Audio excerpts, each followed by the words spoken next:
I'm sorry? Are you a hunter? I did hear you. Do you hunt?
Order. This is a special meeting of the Clark County Board of Education to look at the second half of student achievement reports. I'd like everyone to stand and observe a moment of silence and let's reflect on some of the events that have happened recently in our community.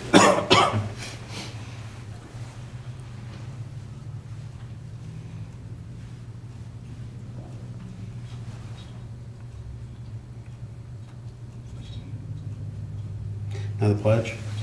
I pledge allegiance to the flag of the United States of America and to the republic for which it stands, one nation, under God, indivisible, with liberty and justice for all. Good job back there, Jones. Yes, that sounded good. You've done that before. First item of business is adoption of the agenda. I move that we adopt the agenda. Motion by Ms. Hicks, Second. second by Ms. Ritchie. All those in favor say aye. Aye. Opposed? Motion carries 5-0. Public comments? Nope. Okay. Next up, under Student Learning and Instructional Services, Student Achievement Reports. First is Baker Intermediate School. Mr. Mounts. Welcome.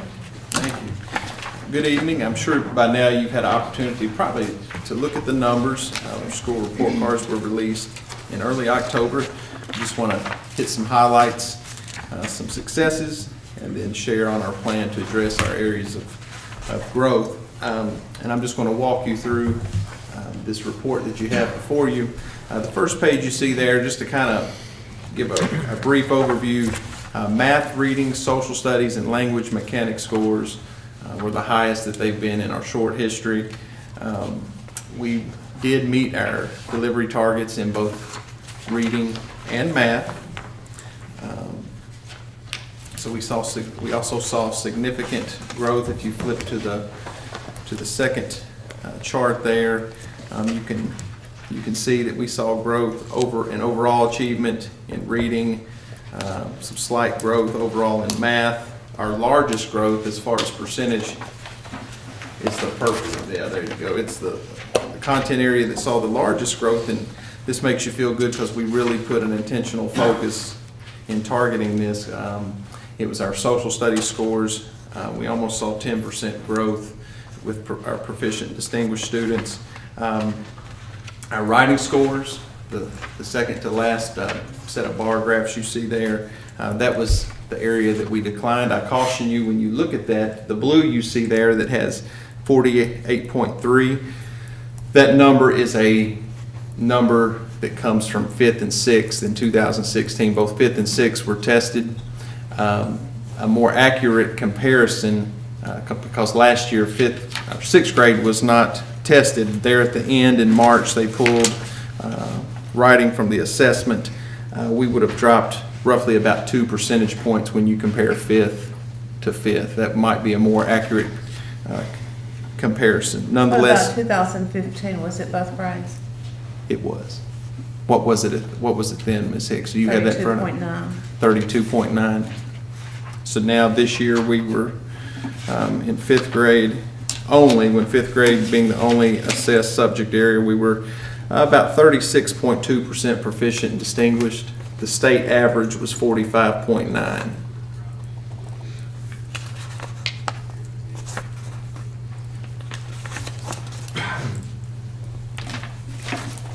And then our last area, language mechanics, we saw an increase of about 4%.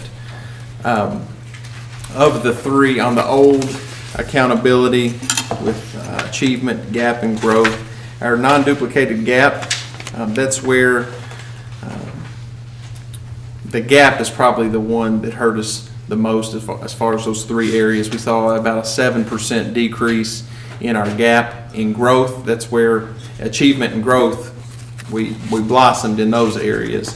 You can see how our non-duplicated gap, our novice reduction, we were able to reduce our novice in almost every single content area. It was the gap that we dipped slightly. Looking at growth, for reading, we're about 2 percentage points above the state average, 62.1. In mathematics, we're 16, almost 17 percentage points above the state average, about 13% above our district average. And then in reading and math combined, we're about 10%, 9.3% above the state average in reading and math combined. So our students are growing. And then moving on to the individual subject areas. Again, this is kind of repetitive, but if you look at, you can see how the breakdown of our gap populations and how they scored the last 3 years. We were able to increase our non-duplicated gap in proficient and distinguished in reading. We decreased the number of novice in the non-duplicated gap in reading. You can see our populations. One area when we dove into the data, as far as when we look at the categories, African Americans, and this was at our district data day, as well as with the teachers. Our trend data shows that African American students at Baker Intermediate have not met their delivery targets for the last 3 years. That's something that jumped off the page at us. So that will be in our school improvement plan. And I'll talk to you just a bit about how we're going to target these groups. Our Hispanic population, you can look in almost every single subject area. We saw a nice healthy increase of proficient distinguished across the board. Students with disabilities, depending on the subject area, saw growth or they stayed about the same. When we got into, if you flip on over to math, you can see, we'll jump down to the bottom there with the students with disabilities. When we were able to take our district data day, this just shows you overall math. But our district day, we were able to look at 5th and 6th, and we looked at our 5th grade math, saw an increase in novice, and our proficient distinguished stayed about the same. We were able to meet in PLCs to address why this happened, what are we going to do about it. Again, you can see Hispanics grew in math, African Americans stayed about the same, and our non-duplicated gap overall stayed about the same. In terms of social studies, the next slide there, we saw a large increase in proficient distinguished. The district provided us subs last year for a release day. Teachers were able to align their assessments and do some backward planning ahead of time instead of in the unit and trying to plan. That was very beneficial for us. Introduced some new resources last year. A couple of our teachers, our new teachers last year from other districts brought a wealth of resources and knowledge, and I think that's really helped our social studies department. We saw an increase, I think, of almost 10 percentage points. Moving on to writing, as with African Americans and delivery targets, writing is another area of concern for us. We saw decreases in our gap groups. The numbers you see there, again, I caution you, when you compare 16 to 17, the big difference is 6th grade was no longer tested. And when you compared 2 data points, when they were both tested, you saw healthy growth. We would almost double our percentage of proficient distinguished students. So our teachers were very disappointed there in March, last March, prior to K-Prep, that students would not be tested in writing. And then language mechanics, we saw almost a 4% increase in proficient and distinguished students.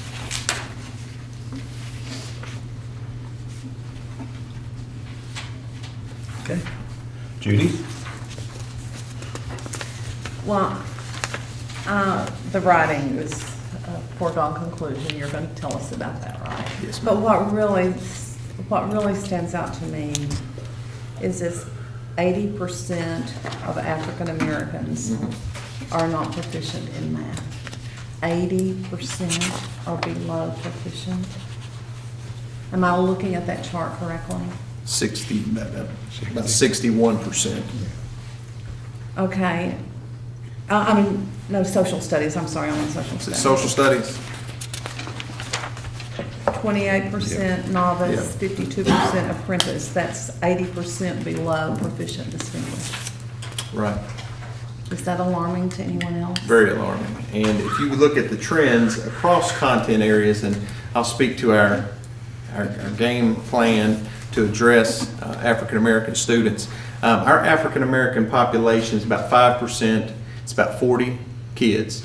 And so when we address the staff on the data, we wanted to make it manageable for teachers. You're talking about 40 African American kids in a building of almost 900.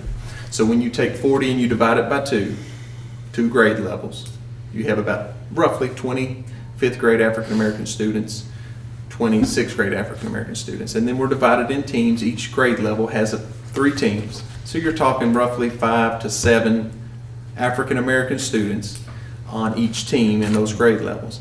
And then we have 2 language arts teachers. So that 5 becomes 2 and 3. So one of the things that we're doing, and this is a gap strategy, we progress monitor. We are targeting African Americans as well as other populations for interventions such as ESS, one-on-one or small group interventions with our, I still call them 100-day folks, but they're our retirees. We are targeting those students and monitoring those, in some cases weekly and monthly. But weren't we doing that in previous years as well? Well, if I can jump ahead, our RTI system, RTI is a bear, it's a beast. And what we have done with our RTI system, we taught it last year, we unveiled it the last couple of years, and I really didn't feel, I felt like a kid would be in RTI and they would just stay in RTI, and there was really no firm windows of how long are they going to stay in RTI for reading or for math.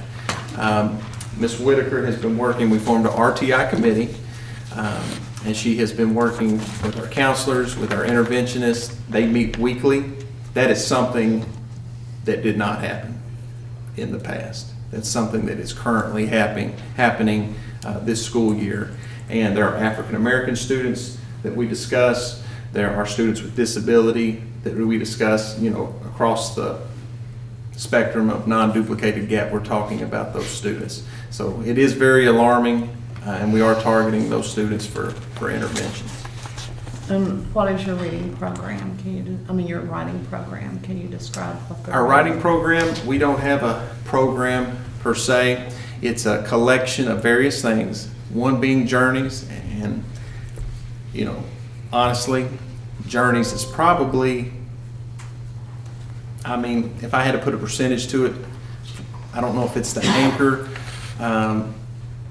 but we do a lot of in-house trainings, how to answer an open response question, working with the elementaries, working with Mr. Howard, the RACE method of answering an open response. I brought these because I anticipated these questions coming up. Every classroom is outfitted with a poster, the RACE poster, and the steps to answering an open response question. Now that open responses have nothing to do with the writing scores. These are embedded in reading, math, social studies. But every student, every staff member is trained on this process. Our elementary schools beneath us have started this process. Speaking of the actual scores that we get from writing, last spring we formed an ad hoc committee to address how to approach on-demand writing. One of the things that we came up with, SPAT is the acronym that they do before the prompt. Every classroom at Baker Intermediate, even the gym PE teacher, they have this in their PE classroom in the gym. This is what they do before the prompt to identify what they're looking at, what's before them, and then hit Tim. They spat and then they hit Tim, and this is the process that they go through to answer the on-demand question. This piece right here was something that was very sporadic through our building, even within our language arts departments. So the ad hoc committee consisted of a couple of fifth grade teachers, a couple of sixth grade teachers, a principal, and last spring they created this, and then we unveiled this in November. When trying to problem solve and problem shoot for our writing issue at Baker Intermediate, we began to have discussions. When does on-demand writing taught? We just looked at our curriculum map. On-demand writing at Baker Intermediate, it would begin in March. February, March. This year would begin in February or March. This year, September and October. So that is something that we've addressed. And I don't know why it was that way. I think it was taught that way in some previous elementary schools. It was like that in fifth grade. Now, sixth grade, they've already been exposed to it when they were being assessed. But our fifth grade teachers would not begin teaching it until about February or March. And that's something that was addressed, and it's no longer the case. Okay, in the language arts program, with Journey, all the fifth and sixth both use Journeys. Yes, ma'am. What are their methods of individualizing instruction for Journeys? For Journeys, you would probably, if I can back up to PLCs, our PLCs, teachers, work together based on the students' needs. They all teach the same content standards. I mean, that would look, are you talking about writing or just in general reading? The reading and writing both, as it is in Journeys. It would almost look different daily, but there is differentiated instruction based on the students in those classes. I don't know if I can give you a specific example because it's a Okay, because very broad Journeys has question. lots and lots of activities in it, or what I've looked at. It seems to have a lot of activities. Is there an expectation that all students will do X number of activities, or how does that work? Language arts, if you ask me about Journeys, it's a resource. It's not the anchor. Teachers, when they teach reading, they're constantly pulling various passages, books, to meet the needs of those kids in front of them. They all use Journeys, but it is sporadic. They use it as a resource, not the resource. And I think if you spoke with any language arts teacher, they prefer that. There's things they like about Journeys. There's things they don't like, and when they get to those areas that they don't like, that's when they're pulling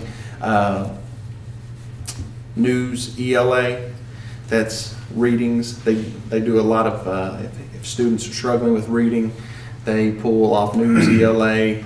Those are high interest passages on Lexile levels. So they are supplementing based on the needs of the kids sitting in front of them. Something we also do with writing, I know you all are familiar with portfolios. Baker Intermediate does writing portfolios. I don't know if you're aware of this or not. It's the expectation that writing takes place across all content areas. Reading, math, science, social studies, all the related arts. Each department is assigned a certain type of piece. Writing to learn, writing to demonstrate learning, writing with authentic purpose.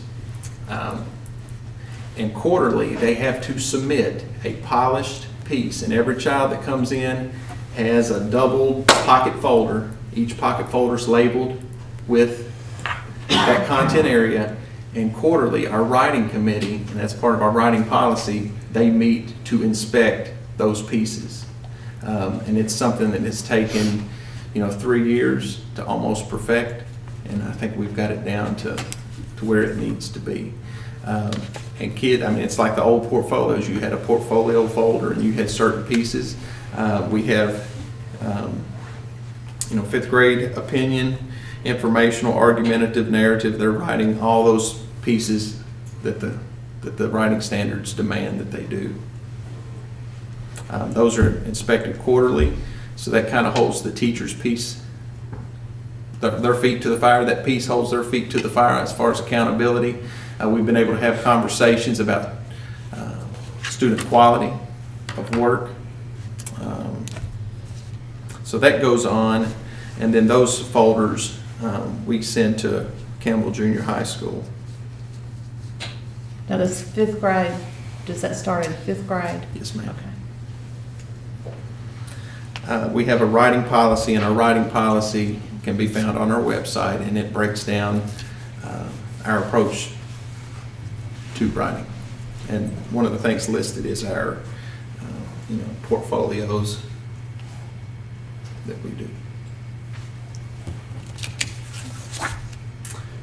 I think there were 3 questions that you've Yeah. given us, Dr. Kudak. Did we cover writing? Anything to add about writing?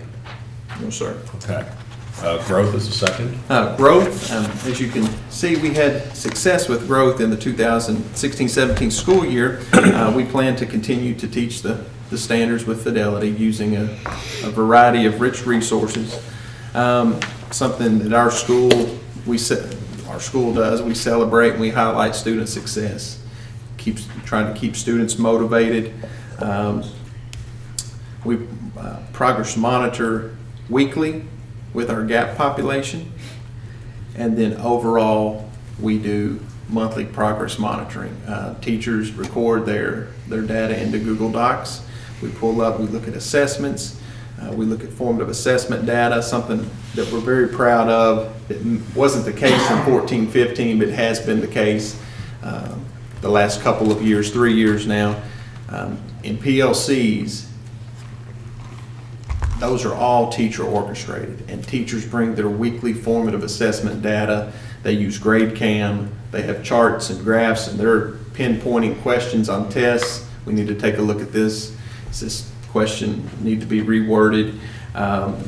So we're constantly monitoring differentiated instruction that you asked about, Mrs. Hicks, that's taking place. ESS, interventionist, mentoring. Ms. Jacobs is our mentor coordinator. How many mentors do we have at Baker? We are currently servicing over 200 students with mentors. And that's beyond Partners with Education. She's partnered with the Karen. She's partnered with Amazon. Winchester Federal, Winchester Insurance Agency, the Roland Arts Center, various individuals throughout the county that come in. It's wonderful. And How then, often do they come?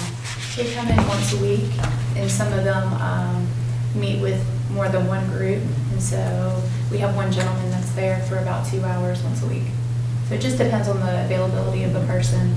But we have a group of 35 students that get on a school bus at the end of the school day, and they go down to the Roland Arts Center 3 days a week until 6 o'clock. They get a snack, they get homework help, and they are served dinner. And they also have enrichment activities that Joseph Miller has coordinated. And there's lots of volunteers throughout the community that go and serve dinner to these students. we also, we try to make learning fun. It's something that we began 2 years ago. Last year was something we called C3, cross-curricular collaborations, and that's when our related arts teachers are partnered with the core content teachers, the grade level teachers. So you might have our band teacher in a math classroom, and they stay in that math class the entire day.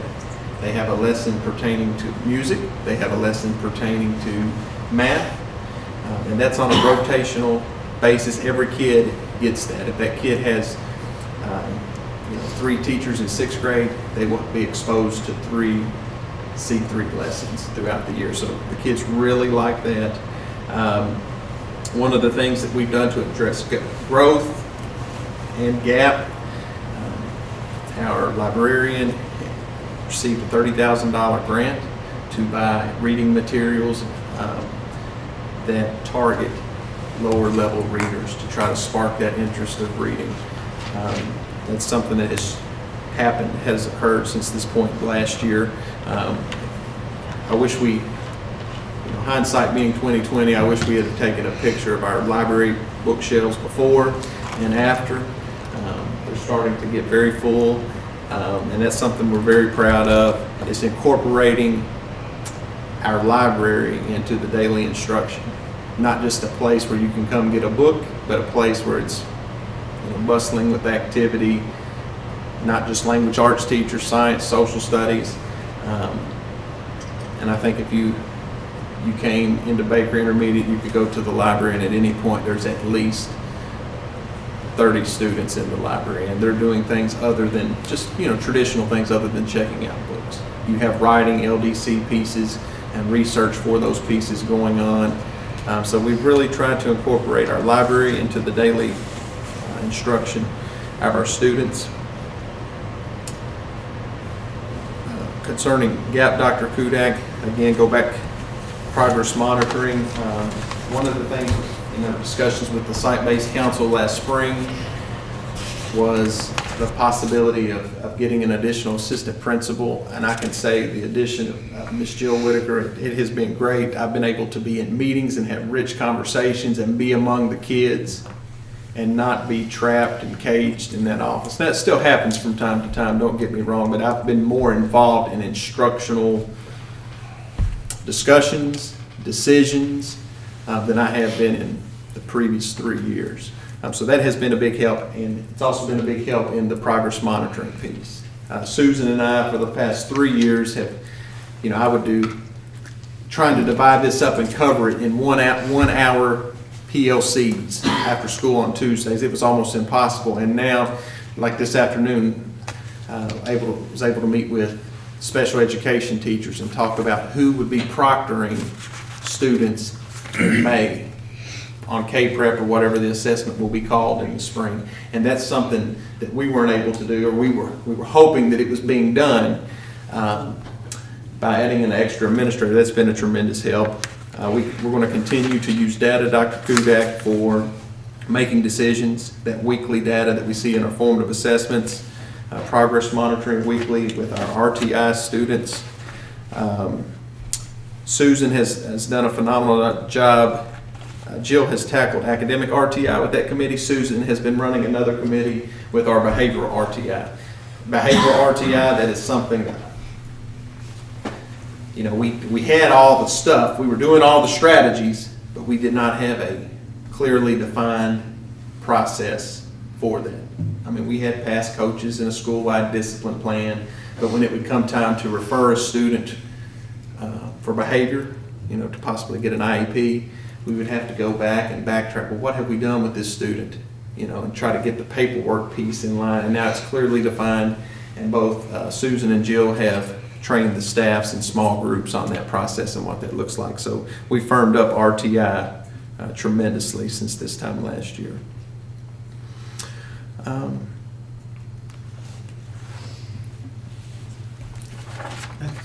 Other questions?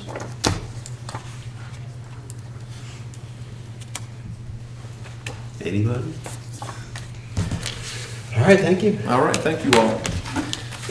I have a wife who turned 35 today, so I'm asking to be excused. Thank you all. Be You careful. gave her for age. I don't know if we want to be excused now. Thank you all. All right, next up is Campbell Junior High.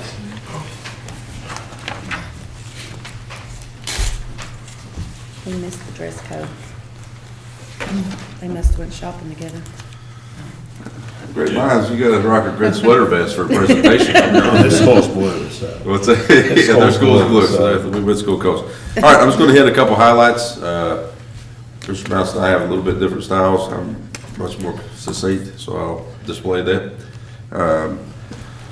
Things we did really well. I thought our reading scores were higher than the district and the state. We got bonus points on having more distinguished than novice. As far as GAP, I'll go ahead and hit that right off the bat. In reading as well as math, we reduced novice. That was probably one of our bigger strengths. We reduced novice and got bonuses with African Americans in reading, Hispanics in reading, free reduced lunch in reading, disability in reading, and GAP in reading. In math, we also got novice reduction bonus points with the students with disabilities, free reduced lunch, non-duplicated GAP, and Hispanics. So our novice reduction efforts, we were very specific on some strategies we put in place. We're happy to see those really pan out.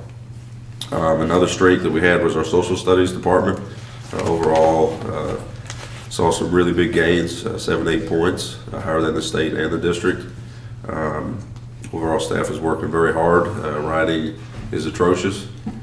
We put together a lot of strategies mid to late year, and it continues those in. to Were the really see writing gains. scores for both seventh and eighth? They were just for 8th grade. It's just 8th grade on demand. And that's the way it's always been with us, so that did not change. So we've always been in the mid 20%, which is unacceptable, which again is why we did so much work. And we expect to see big time dividends and payoffs this next year. I'll field any questions you have. So what's the nature of your writing instruction? Last year, there wasn't much to it, to be quite honest with you. We did a lot of reflection mid-year, especially. Again, you kind of delayed on what you get back. So once we saw again that we fell short, we basically threw out the writing curriculum that we had. We punted. I'm a part of the P3 cohort through Kentucky Department of Education, KDE. Basically links up school administrators. There's several trainings through the year. You collaborate, ask questions, solve problems together. So I was able to use some contacts there. Got a hold of a school that their writing scores, one were pretty good. They're in the 60s, 70s. It was Rural Springs over in Scott County. The principal there worked very well with my staff, my writing team. We completely redid our writing, not only program as far as curriculum, but our writing policy. A lot of some of the similar things to Mr. Mounts when you're talking about the writing portfolios. It's something we do now across content. The other thing was we actually went to Rural Springs and saw them teach the curriculum. We then followed up and had one of their teachers come over to RDC and did 3 2-hour trainings with our staff. Willow Hambrick was the lady's name. She is a master teacher. She really opened eyes. Had even had Miss Croteau, who's a math-heavy person, wanting to write. So I thought, my God, if she could get Miss Croteau to have a passion for writing, we're on to something here. What we did there, we didn't stop there. Once we got the ELA guys trained, we then carried it over the summer. They wrote out a curriculum for this year. We then started out the RDC Academy, which is what we do for professional development. That's 3 days. Most of it is not mandatory. So, Mr. Harris, not mandatory. Well, we set up sessions that are so engaging that guys want to come because they're the ones presenting a lot of it. I'll send them to trainings throughout the year. They'll come back. They'll actually put on a lot of the sessions that we provide for our professional development. I had 2 sessions be mandatory. They were both writing sessions. One of them was on demand specifically, and the other one, which was much more, it was like a 6-hour training, was on paragraph structure. When we were going back and looking at some of the deficits with our writing, our students and staff, frankly, did not know a paragraph structure that was solid and sound. We would get to the answer, but the problem with on-demand, again, Danielle Ward was pretty big because she got trained as a state scorer. So we then had that insight on what they look for. We've always had the rubric, but clearly that has not done us a damn bit of good. So we kind of threw that out too. So we went back and modeled that. We did a training on teachers writing paragraphs, teaching paragraphs, and kind of that's where we're at now. So we're seeing a lot of growth. We met last week for the ELA department. And so we've scheduled a follow-up training beyond that because we all know if you don't put a highlight on something, it goes in the dark. And so we didn't want the training and the efforts that we put forth at the beginning of the summer to then get pushed for something else, whatever else was going on. So we're excited about that. Our staff are excited about that. Some anxious people. That writing training was very eye-opening for me. It looked like a bunch of middle school kids in the training because you've got science and social studies teachers, math especially. We are saying, yes, you have to write in this training. What do you mean we have to write? You're going to write this paragraph because if you can't write the paragraph, guys, how do you teach it? So, Ms. Hicks, we've put a lot of effort, a lot of Sounds like it. very intentional things, not just buzzwords and things like that, but we've really looked at it and I feel like we've got a good plan going forward. Sounds great. Have you found any that you have to go back and address sentence structure also, or? Yes, that's part of it. And so we've built those into what we call our bell ringers, looking at even just conjugating verbs and participles. I said on a lesson on participles yesterday, we were talking about, how do they use and identify them. So we've built a grammar and vocabulary. That's the other thing that our kids lack is vocabulary. So if you don't have an extensive vocabulary, how can you get your thoughts clearly down on paper? So that's something we also build in. And really, the social studies department did a really good job. That's one of the reasons we think their scores went up, because they all have word walls and they all teach the vocabulary every single day with every lesson. And now we're trying to tie in some beyond social studies content with just, again, trying to increase vocabulary. A lot of research and things that we've done, again, vocabulary, sentence structure, paragraph structure, those are really the core of writing. So we've gone back to the basics, teaching, making an assertion, giving your proof, giving a counterclaim. A lot of the kids didn't even know what a counterclaim was. And then even with transitions between paragraphs, kids are terrible at it. If you get a next or a then, that's great for them, but it's not very good. So going back and teaching them how to write, between paragraphs and tie everything together. Again, going back and looking at our writing pieces is something we struggle with. Okay. Let's see, want to touch on things you're doing for growth? Sure. With growth, we've become a little bit stagnant. I'm not really happy. The main area that I'm not happy with is math. With growth, it went down. Everything else we're kind of holding the road, so to speak. Something I've talked to Ms. Considine about is looking at trying to have somebody come in with a math curriculum. Our math curriculum at RDC is different than everyone else. Pretty much 6th grade kind of does CMP3, but I'm not in that building. I don't know how much they do of it, but we clearly do a lot of CMP3. But we're getting hammered with growth. This is my 4th year there. I'm not saying we're wanting to change curriculum. I think it would be short-sighted of me not to want someone else to look at it.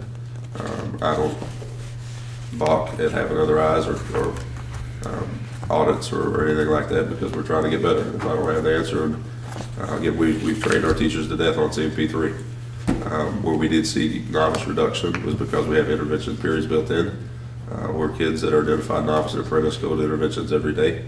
And frankly, we don't use CMP3 during those periods. We've seen a lot of gains with novice reduction. So we're doing, I'd say doing math to do math, but it's something's not adding up. So I'd like a fresh set of eyes on that.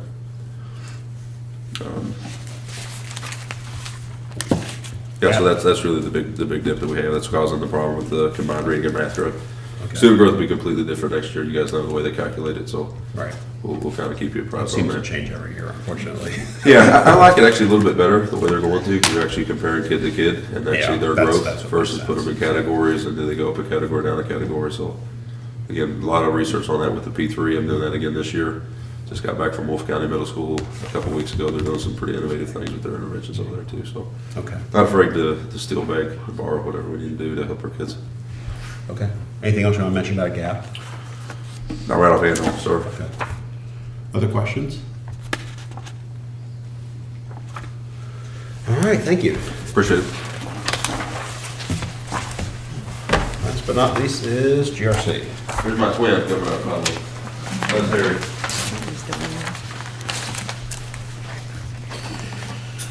I guess if you look at the second page there, pretty much looking at us from year to date, I think we pretty much had gains on everything there as far as the 4 areas: the achievement, the gap, CCR, and graduation rate. If you want to go to the next page, I think here's the one that kind of sticks out at you pretty much was the math. We took a big drop in math, but last year, I think what happened, since I've been there, we've battled math, trying to figure out what the problems were with math. When I went to high school, we did Algebra 1, Algebra 2, Geometry was our sequence.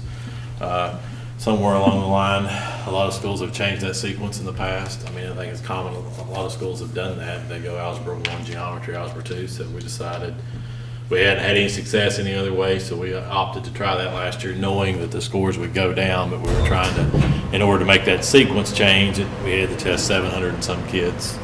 I think close to 740 or 750 tested in Algebra 2 last year, so I think that attributed to the drop. If you get down into it and you really drill down into it, you're going to see that there are issues with gap groups in math.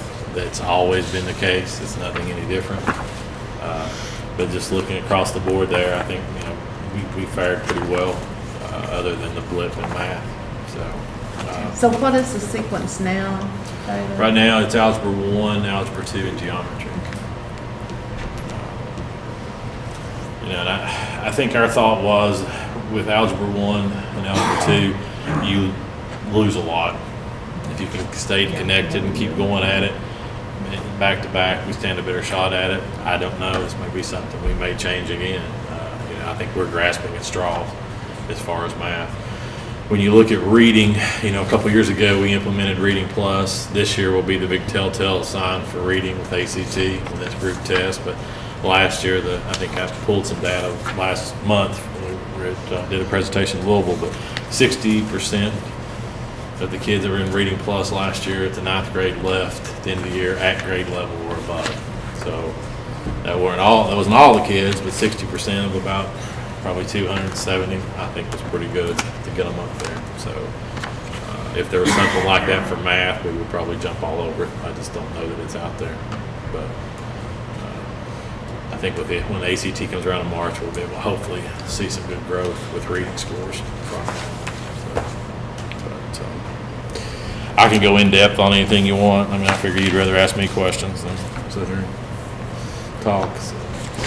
CCR I think there was a little discrepancy in the CCR in here. It did not take into account the Compass scores, the kids that qualified on Compass. That has been corrected with KDE, and it's on the school report cards been corrected. So I think we ended up about 93% or something like that without bonus. So I will say that that's probably going to drop in half this year because you no longer get to use anything other than ACT. So there's no, roughly we have about 40% probably make it on the ACT. So that's just a change in the state the way they're doing it. So when we're looking for career or academic readiness, either ACT or you pass so many AP exams or take so many dual credit classes, basically probably 90% of the kids are all going to be the same kids that do that. So that's a little bit of a concern going forward, looking at that. Well, it's supposed to be college and career ready, not just college ready. Yeah. So career aspect, what hurts us, I think, is, we've not heard anything else. They talked about the Workforce Innovation Board that we're supposed to come out with, I guess, regional areas and recommend the career fields for those areas. I haven't really seen anything done with that. We got hit pretty hard at the end of right before school. We lost a business teacher. They're basically non-existent. There's very few of those even in the pipeline in the colleges right now. So we kind of lost some of those pathways, had to scale back on those. To me, if you really talk about career readiness, I think you're talking more about those that, in my personal opinion, are the areas related more to the ATC, which you can go out and automatically get a job. I don't know that passing the COSA test in family and consumer science is truly making you career ready. But we're going to suffer just from that standpoint. I think because we did lose a home family consumer science teacher a year ago that's not been able to be replaced because they're basically non-existent as well across the state. So those are a couple area pathways. I'm a big advocate of, so we've been having some conversations about, even though I guess it's old, some of you guys probably remember, but the old high schools that work, SREB, you see a lot of those programs. Southern Region Education Board. Yeah. Louisville, I know, has got a big partnership. They were just featured in a publication, Jefferson County was, about their nursing pathways, dual credit pathways they were going. And I was looking at some on energy that they've got and on basically data processing or data. So I think those are some things we probably are going to try to look at, get out and get down and maybe hopefully take a trip to Georgia and West Virginia and look at a couple of those programs where their model sites are and that we can try to incorporate. Do we still have a school bank? No. Going to the lunch also kind of necessitates, losing the business teacher basically killed that. But also I think their big thing was doing lunch loans with the free lunch. It's no longer really there. So we also lost the school store. The school store was a part of that teacher's curriculum too. So Scarlett, do you and I need to come out of retirement and other jobs to go back and be business teachers? Like, speak for yourself.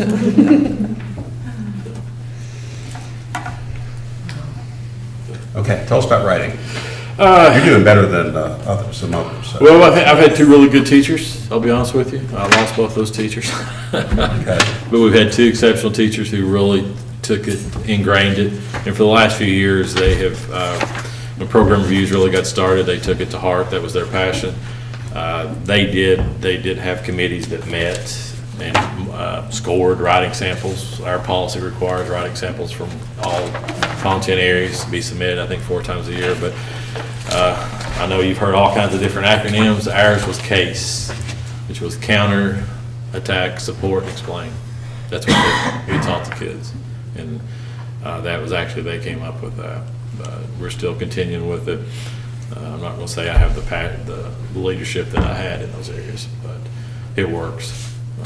And it's something we do. I think at the high school you do more on a daily basis, or all classes pretty much have to write. So. We've had good success with that. So. How about other gap reduction strategies you might be using?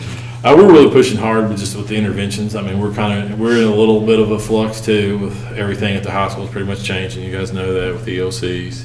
This is supposed to be the pilot year or the field test year, but we're really just trying to ramp up interventions.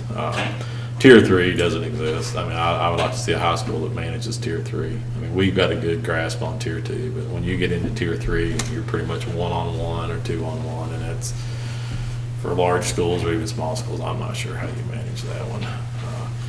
I think we've pushed we've probably got a little bit more wiggle room with our interventions, but when we get much more in depth, I don't know that we have the capacity to pull that off. Intervening during the daytime is about the only thing I know that works, and I think that's what we've done in the past. Got to get them when we can get them. So. I do think too, with probably we've got, like I said, we do have some major problems with in math, and that's across all subgroups too. Not just, Okay. What's the experience level of your math teaching staff? Well, we lost 2 the week before school started. So when you say you lost them, Fayette County or just? Let's see, One one was went, yes, both went to Madison. Fayette County. The business teacher went to Madison. Both teachers, one went to Douglas and one went to middle school, Fayette County. So, probably some of them have a little bit of experience. Some of them don't. So, and I think that's a tough issue. When you look at former student of mine from years ago, I tried to recruit, couldn't pass the practices. Good math, but and we've had one, I know we've had a couple that's had to take it several times in order to pass it. So, when you really talk about trying to find math teachers at the high school, you really got to know math to be able to pass that test now. And I don't know that we're not seeing it. We're looking for special education. It's bad when we're emailing the colleges asking who's graduating, trying to recruit now for a January position. So.